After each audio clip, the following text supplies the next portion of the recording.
All right, I have with me again Scott Ritter, former UN weapons inspector and Marine, to give us insight and information on what's really going on in the Russia-Ukraine war. Scott, thank you so much for joining today's show. Thank you very much for having me. Okay, so a lot has happened, and I'm sure it's a lot for you to keep up with, but you do an excellent job, and my viewers appreciate your insight. As of today, Poland became the first NATO nation to offer up fighter jets to Ukraine. At the same time, the US Pentagon is saying the United States will not be sending fighter jets. What's your thoughts on why we're not sending fighter jets, and will these jets be able to help Ukraine? What would be the advantage of these jets?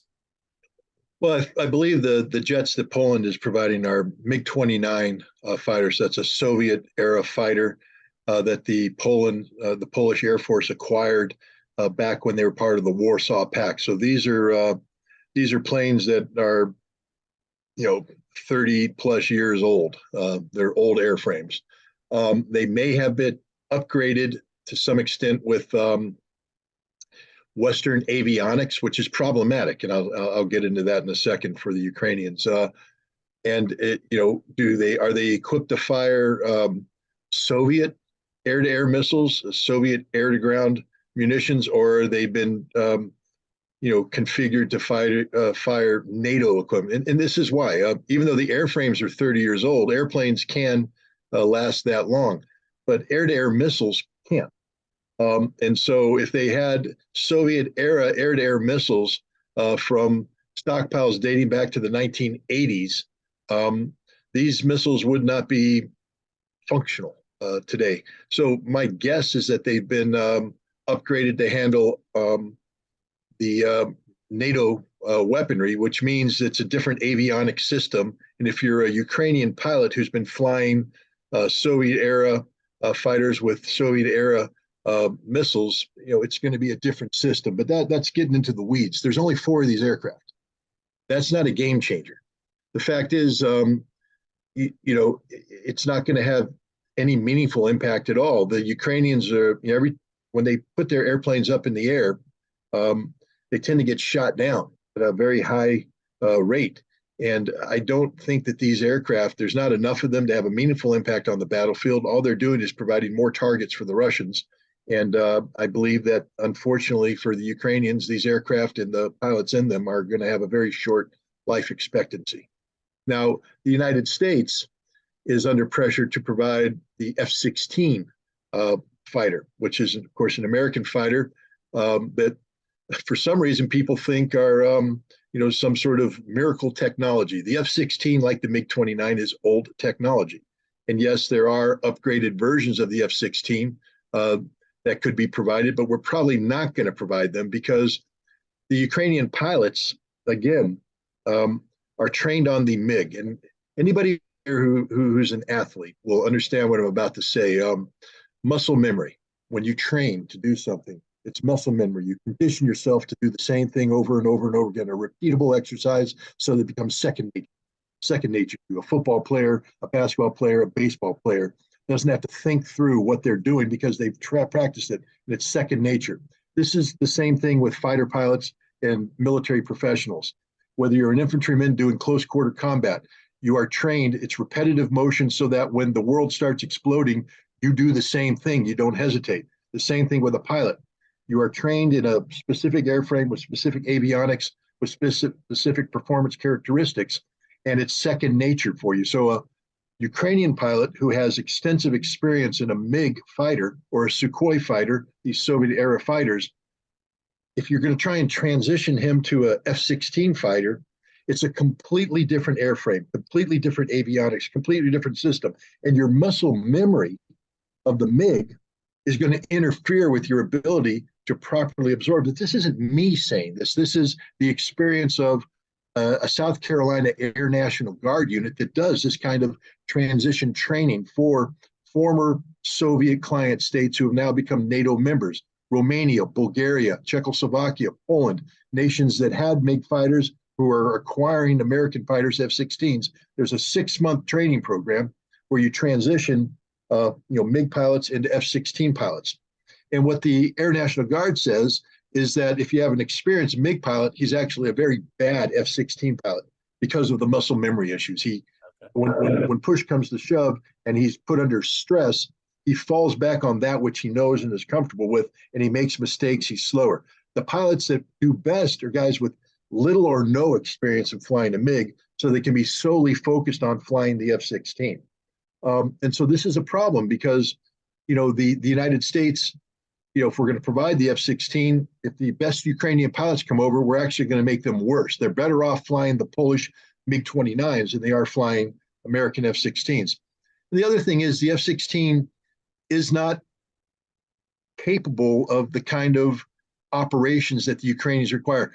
The F-16 has to fly from an improved airfield, an airfield that has, good runway systems, good logistical. It's a very maintenance intensive aircraft. The Ukrainians are flying from unimproved airfields. Now the MiG-29 can do that. It's designed to do that. It's a more robust, undercarriage, et cetera. The F-16 can't. There's very few places in Ukraine that it could fly from. Those places are easily identified and targeted by the Russians. To provide the F-16s to the Ukrainians would cost a lot of money, take a lot of effort. And there's that old saying, the squeeze ain't worth the juice. All the effort we're putting in, you're not going to get enough out of it. So the United States has made the right decision not to provide aircraft, which on paper would look like you're upgrading the performance of the Ukrainian Air Force, but in reality, you're degrading it. They're better off getting aircraft that they are comfortable with, they know they can handle. Ukrainians are never going to get enough aircraft to challenge the Russian Air Force in a one-on-one air supremacy battle. The best they're going to be able to do is have aircraft that can harass the Russians, that can harass their troops, that can carry out limited operations. And right now they're doing that with their existing, although severely diminished, Soviet-era air fleet. The MiG-29s, the Sukhoi 27s, the Sukhoi 25s. These are the airframes that the Ukrainians need. They have pilots that can operate them. They have a system, logistic system that can maintain them. And they are able to do the kind of operations that are realistic. To think you're going to come in with a number of American F-16 airframes and dramatically change the nature of this air battle is naive in the extreme. Okay. So on the one hand, the United States is smart in that they're thinking through this stuff. On the other hand, unless we're giving them a massive amount of air support, it's just not going to change the trajectory of the war. Correct. Okay. Yesterday, General Milley and Lloyd Austin of the Pentagon held a joint briefing. In there, Lloyd Austin said something that was very confusing to me. And well, yes and no. Okay, this is what he said. He said that Ukraine will be victorious because 50 nations are supporting her, and Russia will not be victorious because only 2 nations, North Korea and Iran, are supporting them. Are they really believing that this war is going to end depending on how many people are giving you or selling you weapons? That seems so naive to me. No, you're 100% correct. I mean, the fact of the matter is, this war isn't just a military struggle on the battlefield. This war has an economic aspect to it and a geopolitical aspect to it, a diplomatic aspect to it. The majority of the world does not support what the United States is doing against Russia right now. The majority of the world is either neutral or leaning towards Russia. And that's important when we talk about the economic aspects. You see, one of the major pillars of the American policy approach towards Russia and this conflict with Ukraine was to sanction Russia, thereby undermining their economy, collapsing their economy, creating political pressure on the Russian president. There are some people who have been honest about this. It's called regime change. We saw Kenneth Rogoff, the Harvard professor, member of the G30 banking group, speak at the World Economic Forum in January, I believe, or maybe even February, where he said straight up, sanctions are designed for regime change. And we have the Canadian foreign minister who's come out and basically said the same thing, that we're seeking regime change in Russia using sanctions. But if you talk to Angus King, the independent senator from the state of Maine, he just held a hearing. And Angus King is a big fan of sanctions. He's been promoting sanctions against Russia from day one. But he just held a hearing where he had to say it didn't work, it backfired. And he wants to know why that happened. Why were we promoting a policy that failed across the board, didn't succeed? Russia's economy is stronger now than it was when this war started. The Chinese economy has been reconfigured in a way to not only assist the Russian economic survival in this time of sanctions, but thrive. India is taking Russian energy and doing well on that. The Russians have not been isolated.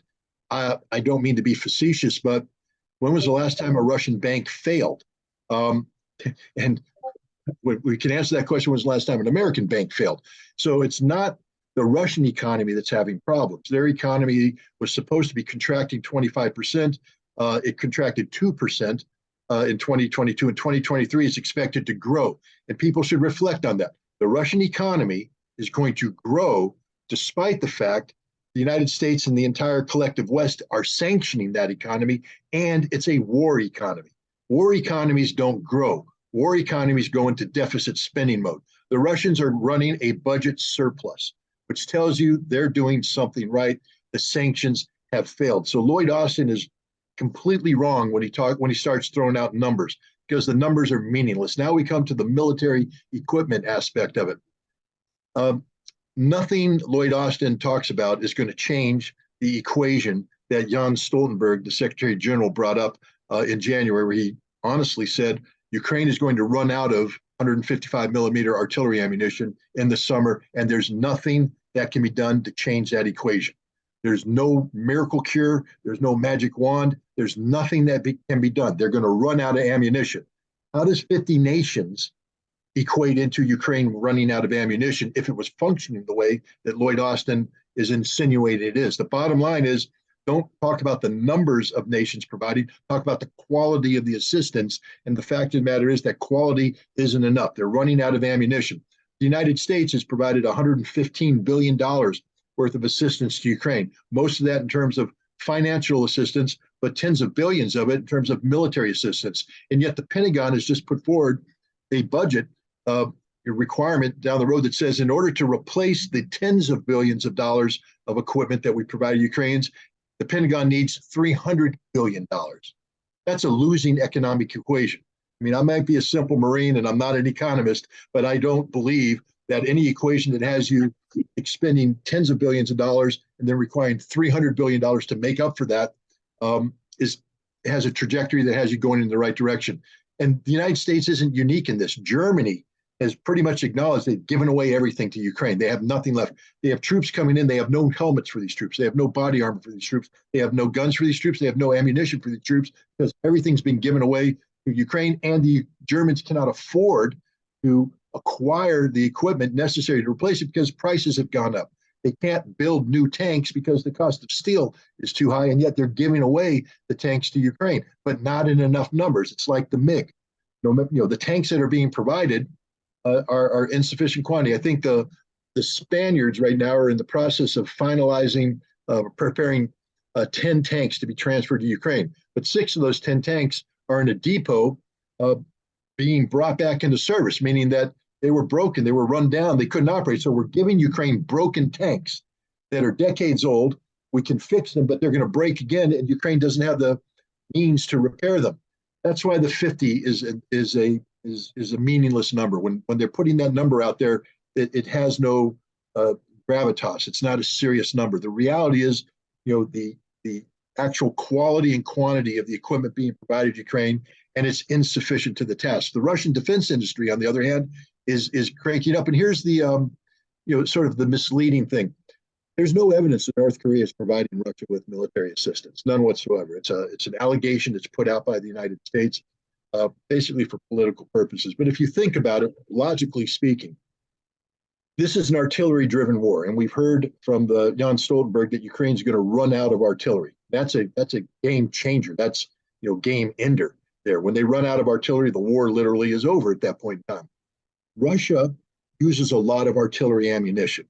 Now, I'm somebody who believes in studying this problem that Russia's defense industry has been mobilized, and they are producing an awful lot of artillery rounds. One of the numbers that has been put out there is around 420,000 rounds per month.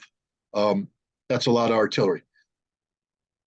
They need that. That's the fuel for their war engine. Think about that. Think of the Russian artillery as the war engine. The shells are the fuel.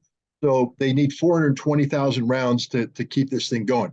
If that was an insufficient number and Russia's getting ready to launch a major offensive, that means they need more artillery.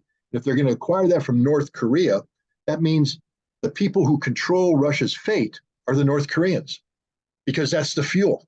Imagine being a race car driver and coming into a pit stop and not being in control of your fuel supply. And so you're pitting thinking, I'm going to get fuel. Now, if your team has the fuel car, you can be confident you're going to have the fuel. But if you've delegated this to another team and you pull into a pit stop, but the other team doesn't provide the fuel, you lose the race. Russia will never delegate the fuel to its war engine to a third party, whether it be North Korea, whether it be China. Now, on Iran, it's not that Russia has delegated anything. Russia has bought a specific weapon system from the Iranians, a drone system that helped Russia upgrade its own drone fleet. But while this has provided a qualitative advantage for Russia in certain aspects of the conflict, it's not one that Russia has to have to win. It's a nice to have, not a need to have. So the implication that somehow Iran is underwriting the Russian war effort just shows a level of ignorance about the sophistication of the Russian defense industry and of the Russian military. And I think it was irresponsible for both Lloyd Austin and Mark Milley to make such insinuations, because it creates a false impression. And maybe that's what they want. They just want the impression of the United States looking generous, but not having to actually fulfill. Kind of like, hey, we're going to give you 31 tanks, but we can't get them, until 2024. Hey, at least they had good intentions and tried, right?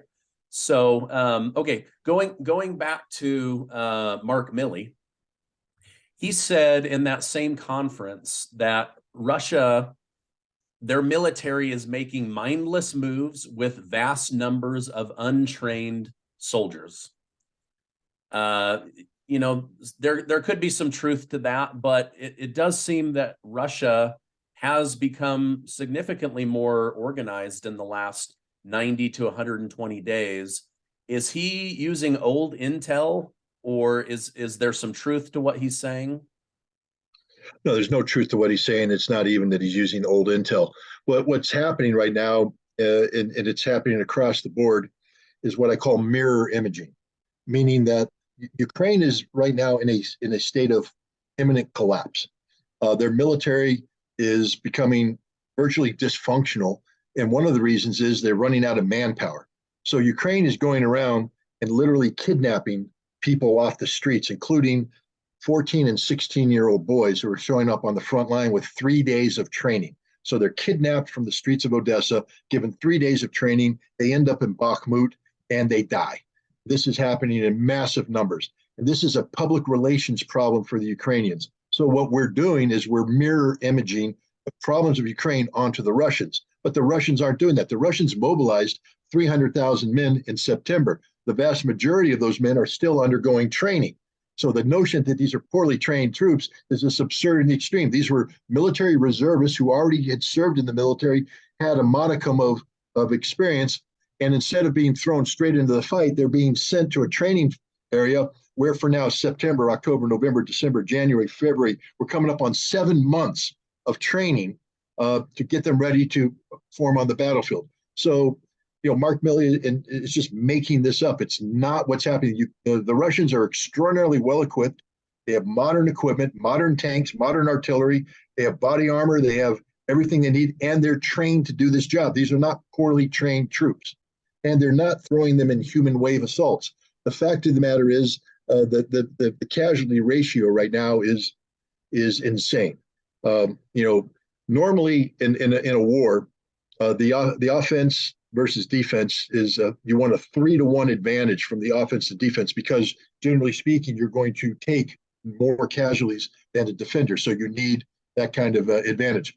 The Russians right now are, operating with parity in numbers when it comes to infantry, but superiority in numbers when artillery. But on the casualty ratio, they're killing Ukrainians sometimes as high as 16-1 in a day. Sometimes it drops down to 10, sometimes it drops down to 8. But what that means is if you on the best day the Ukrainians are having, for every 800 Ukrainians that die, they're killing 100 Russians. But on the worst day, for every 100 Russians that die, 1,600 Ukrainians die. And the Ukrainians are having a lot of bad days, not so many good days, but even their good day is a nightmare. It's Ukraine that's chewing through its troops at a rate that's unimaginable. And I think it was Lloyd Austin that threw out a number, casualty number of 100,000. I think in the same presentation, he talked about 100,000 dead. But he knows that's a lie. He knows that he was reported to by General Zaluzhny of the Ukrainian army last month that Ukraine had suffered close to 250,000 dead, on top of which there are 83,000 missing, most of whom are dead, which means that Ukraine has suffered around 320,000 dead. That's the honest number. But Lloyd Austin can't be honest about that because that's a number that just boggles the mind. If you look at the combatant losses of the United States in World War II, in both the Pacific Front and the European Front, we didn't lose 320,000 dead. We lost fewer than that in terms of combatant deaths, people who died in combat. The Ukrainians have lost 320,000 combatant deaths in 1 year. That's a ridiculous number. That's a sickening number. And it reflects the reality of what's going on the ground in Ukraine today. And Lloyd Austin and Mark Milley can't be honest about that, because if they were, American people would say, then we need to bring this war to an end, because this is just resulting in the death of people that we claim to be supporting. Yeah, I spoke recently with Colonel McGregor, and he said that the United States, this is a humanitarian crisis now, and that they owe it to Eastern Europe to switch gears and sue for peace, and withhold weapons and support until they seek peace. But for some reason, they continue to defer to Zelensky to decide, when is there peace? When is this over? What does winning and losing look like? How much money and weapons do you need? Why is the United States continuing to give Zelensky so much authority over this war when it's obvious that it's the United States and the United Kingdom and Germany and Poland driving the majority of the rhetoric and the equipment into the war? That's a very good question. To answer that, we have to understand the quality of the advice being given to the President of the United States. Right off the bat, when you have senior people admitting that the policy was regime change, that we wanted to put in sanctions and create political pressures to bring down Vladimir Putin, it tells you two things. One, there is a very strong anti-Putin animus existent in the US government. And two, there's a level of ignorance about Russia that is mind-boggling. I'm not going to brag, but back in December, I said, if we implement these sanctions, Russia will emerge stronger, intact, and it will be the Western economies that begin to collapse. I was proven 100% correct. Why? Because I have taken the time to study Russia, understand Russia, and understand the realities of their economy.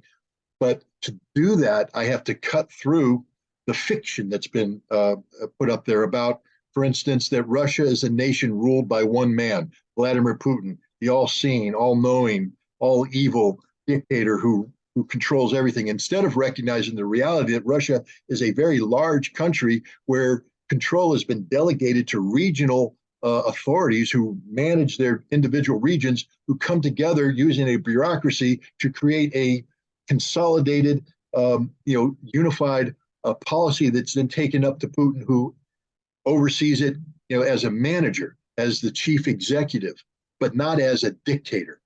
If you understand what I say is the reality, then you're able then to take the time to read the position papers that are put out there. The Russians are telling us what they're doing.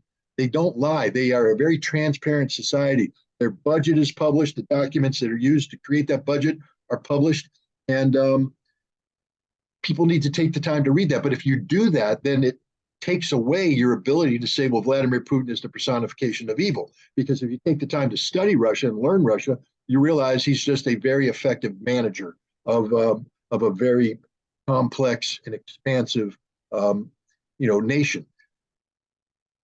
Joe Biden is surrounded by what I call the Putin whisperers. This is a group of people who came into academic maturity at the time of the collapse of the Soviet Union and the decade of the 1990s, when the goal of the United States was to keep Russia down, to weaken it economically, control it politically, and if necessary, to break it up into constituent parts that would forever keep it weak and never able to rise up and challenge the United States in the way that the Soviet Union had done during the Cold War.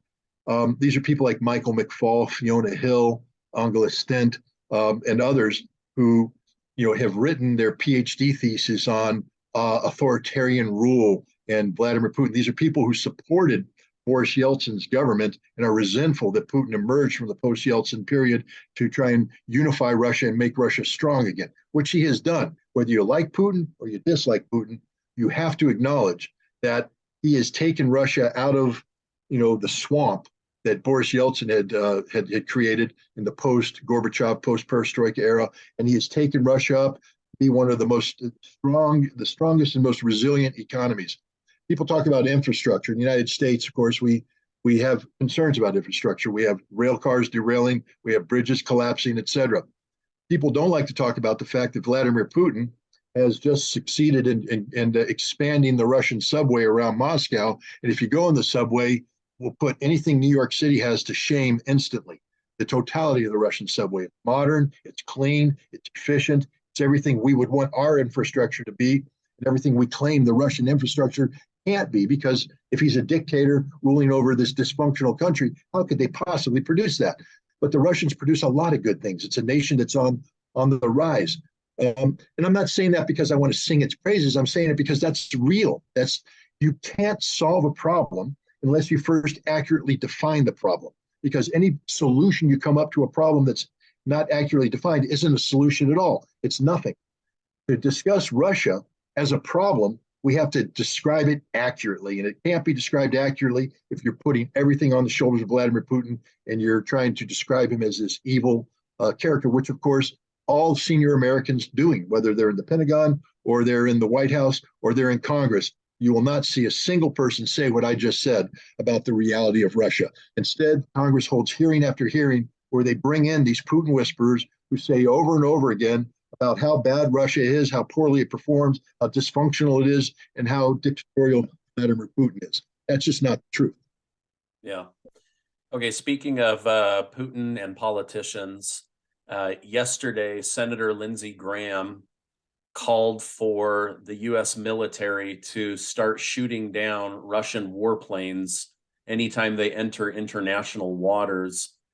This is his reaction to the Russian fighter jet taking down the Reaper drone over the Black Sea. What kind of repercussions would there be for the United States if we start shooting down Russian warplanes? Well, the potential for all-out war. I mean, Russia's not going to let that happen. They would challenge us militarily, and then we would end up in a force-on-force conflict that neither side can afford to back down from. So it turns into total war, and then that has the potential of turning into a nuclear exchange, and then this conversation is moot because we're going to be dead. That's what Lindsey Graham needs to understand, and that's what the people who listen to Lindsey Graham need to understand. He's a very dangerous man right now. I know he's a United States senator. I know he's allowed to speak his mind and, et cetera. But that doesn't mean that people who are listening to him should treat what he's saying as if it is the truth. He is speaking in a very dangerous manner. First of all, he said that he implied that Ronald Reagan would never allow something like this to happen. Well, with all due respect, Lindsey Graham, I was in the military as a Soviet expert during the Reagan administration, and we let it happen all the time because, the idea of flying provocative mission profiles with aircraft or with ships didn't begin today. And people should be under no, misconception here. What we did with the Reaper was a provocation. We took an intelligence collection platform, flew it in an area that the Russians know, that we know is very sensitive to Russia, right off the coast of the Crimea Peninsula, one of the most heavily militarized areas in Russia, during a time of war when the United States has a history of collecting intelligence, giving it to Ukrainians so they can target the Russians. So the fact that we're flying an intelligence collection profile in support of Ukraine along the Russian coast is in itself an act of war. This isn't a peaceful exercise. We are being provocative, deliberately so. Two, the Russians have created an exclusion zone and have announced that to the United States, saying that you cannot fly in this area because we have sensitive military activity taking place. That is required under international law. But what we're saying is that because Crimea is Ukrainian, not Russian, the Russians illegally occupied it. Russia has no ability to put an exclusion zone in on what is Ukrainian territory, so we disregarded it. So we sent a $32 million aircraft into this exclusion zone with a sensitive intelligence collection pod, collecting intelligence that when it's returned will be given to the Ukrainians to plan military operations against the Russians.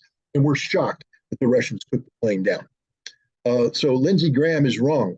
Marco Rubio, who also came out and spoke about this, is wrong. This wasn't the United States innocently trying to exercise freedom of navigation.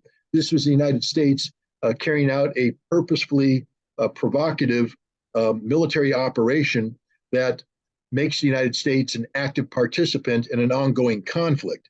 And so if you see it in that perspective, you realize what we did was horribly irresponsible. And now Lindsey Graham is talking about escalation by bringing in, manned fighter aircraft in a way that's designed to create a force-on-force incident with the United States and Russia. This is bad policy. Fortunately, I don't see the Pentagon or the White House going down this path because there are saner minds out there than Lindsey Graham or Marco Rubio. Okay, so they're going to be ignored. Okay, that's good. Okay, this has been really great. In our last couple minutes together, on our last meeting, you talked about being a part of a team that put together a treaty that literally saved the world from, I believe, nuclear war. I would like to hear about that. Sure. I just wrote a book about it, Disarmament at the Time of Perestroika, Arms Control and the End of the Soviet Union. It's about the Intermediate Nuclear Forces Treaty, or the INF Treaty.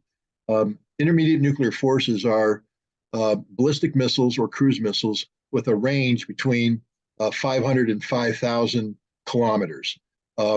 These were systems that were seemed deemed to be extremely destabilizing in the European environment. The United States deploying Pershing II missiles, for instance, into West Germany, gave us the ability to strike Moscow 7 minutes after launch, which means the Russians had no warning time if this was launched. So Russia would push the button and fire everything. In that time, everything included SS-20 road mobile missiles, very difficult to target, each of which had 3 nuclear warheads aimed at European cities. So this was the scenario with these weapons in place. The Intermediate Nuclear Forces Treaty made the decision to get rid of these weapons. A very bold decision. It was a decision made by Ronald Reagan, who is one of the most conservative presidents we've ever had, a man who called the Soviet Union the evil empire, a man who once joked about launching missiles against the Soviet Union, and Mikhail Gorbachev, a reformist who took the Soviet Union away from the policies of the past, tried to lead them down a new road through what we called the reforming, the perestroika, restructuring of the Soviet Union. They came together in December of 1987 and signed this treaty. What made this treaty unique isn't just the fact that we were getting rid of perhaps the most dangerous weapons in the world, but how we were doing it. Prior to this, we had other arms control agreements, but we never had the ability to do serious compliance verification. And that controlled the kind of treaty we could get into. You have to have confidence that the other side isn't going to cheat. But if you're not allowed to allow humans on your soil, for instance, the Russians would never allow Americans on their soil, and we would never allow Russians on their soil because we distrust one another. So the level of confidence in compliance is very low. So you don't want to make a treaty that assumes good things are going to happen. Trust, but verify. That was Ronald Reagan's mantra for the INF Treaty. And the key to verification was people like me, who became inspectors. And we were it was the first time in the history of arms control that on-site inspections took place, where teams traveled to the Soviet Union, Soviet teams traveled to the United States, and personally oversaw the implementation of this treaty. My role was unique in that I was involved in what they call perimeter portal monitoring. The Soviets had a factory in Vodkinsk, which is a city about 750 kilometers due east of Moscow in the foothills of the Ural Mountains, that used to produce the SS-20 missile that I talked about with the 3 warheads. Well, that missile's supposed to be destroyed. But then the Soviets said, well, the factory also produces the SS-25 missile, which is an intercontinental range missile, which is permitted, but the first stage is the exact first stage that was on the SS-20. So now we have to monitor production to make sure that the Soviets aren't using SS-25 production to create a covert production line of SS-20s. And that's where I came in. We built a facility to monitor production out there using giant X-ray machines, visual inspections, the whole works. This was a unique experience. I mean, it was unprecedented in the history of arms control. And we succeeded despite all of the obstacles. I mean, this is a part of history that not too many Americans are familiar with. But it was one of the most amazing experiences you can imagine, because we literally, despite all the obstacles, the history of prejudice between the United States and the Soviet Union, we broke through that to create a cooperative working environment with. And think about that, ladies and gentlemen. Today, people say, how could Russia ever and the United States ever again work together? In the 1980s, the relations were just as bad as they are now. Some people would say worse. And we found a way, engaging in arms control, working in a cooperative fashion to eliminate these missiles and make the world a better place to live. We could do it again. So this experience of the INF Treaty is not just history, pretty cool history, but it's also a template of hope of how we could go forward. But here's the bad news. We're not doing arms control right now. The last remaining treaty has been frozen by the Russians, accusing the United States of using the treaty to achieve the strategic defeat. Remember when I talked about the lunacy of these Putin whisperers talking about we want regime change in Russia? Well, think about it now from the Russian perspective. The United States openly admits it wants to bring down your regime. The weapons that protect you from this, your strategic nuclear force, are here, and you just upgraded them with missiles that can defeat an American missile defense system, which are related to a treaty the United States withdrew from. And now the Americans want to inspect that while not allowing your inspectors into the United States. The Russians said, this is insane, we're not going to do it. They froze it. The treaty expires in February of 2026. That's not very long from now, less than 3 years. Yeah. On average, it takes 3 to 5 years to negotiate a good treaty. So we're already behind the power curve. We're probably not going to get a negotiation in place until after the 2024 elections because of the political nature of it, which means we are going to have less than a little bit more than a year to get a new treaty in place. If we don't, there's no arms control. Both sides are in the process of modernizing their nuclear forces. We will have an arms race without any control, one mistake, one miscalculation, one misjudgment, and we have a general nuclear war. And again, we all die. The INF Treaty, I believe, saved the world from imminent destruction. If we didn't have an INF Treaty, there would have been a mistake that could have caused the world to end. We need to get a new arms control treaty in. And I think people listening here have to understand the importance of arms control and should do everything possible to put pressure on their respective elected officials to make arms control the #1 policy of the United States, because it literally means saving the lives of future generations of Americans. Without arms control, the prospect of the ability of humanity, of humankind to continue is dim. Wow. Incredible. Incredible. Thank you so much for taking time to share this information with my YouTube community, keeping us in the loop on what's going on in Ukraine, Russia, and right here at home in the United States. Thank you so much for coming on today. Thanks for having me.